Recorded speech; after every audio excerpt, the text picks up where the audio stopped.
അതേക്കുറിച്ച് എനിക്ക് പ്രത്യേകിച്ച് പ്രതികരണമൊന്നുമില്ല. അദ്ദേഹം ചേരുന്നതിൻ്റെ തലേ രാത്രിയിൽ എന്നെ വിളിച്ച് നാളെ ഞാൻ BJP ചേരുകയാണ് എന്ന് എന്നോട് പറഞ്ഞിരുന്നു എന്നുള്ളത് സത്യമാണ്. അതിനപ്പുറത്ത് എനിക്കതേക്കുറിച്ചൊരു ആശീർവാദം എന്ന് പറയുന്നതിനെക്കുറിച്ച് പ്രത്യേകിച്ച് ഞാൻ ആരെയും ആശീർവദിച്ചിട്ടില്ല ഈ കാര്യത്തിൽ. അത് അദ്ദേഹത്തിൻ്റെ ഒരു സംഭാഷണം ഉണ്ടായി എന്നുള്ളത് സത്യമാണ്. ആ സംഭാഷണത്തിൻ്റെ കണ്ടൻറ് ഇത്രയേ ഉള്ളൂ. പുള്ളി പിറ്റേ ദിവസം ചേരുകയാണ് എന്നുള്ളത് അത് അദ്ദേഹത്തിൻ്റെ തീരുമാനമാണ്. അദ്ദേഹത്തിൻ്റെ തീരുമാനത്തെ അദ്ദേഹത്തിൻ്റെ ഉത്തരവാദിത്വമുണ്ട്.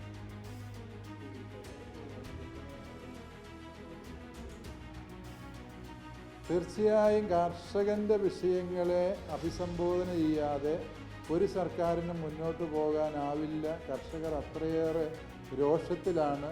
അവരാവർത്തിച്ച് ആവശ്യപ്പെട്ട കാര്യങ്ങളൊന്നും നടപ്പിലാകാത്തൊരു സാഹചര്യമുണ്ട്. അത് കർഷകരെ അങ്ങേയറ്റം ദുഃഖിപ്പിച്ചു.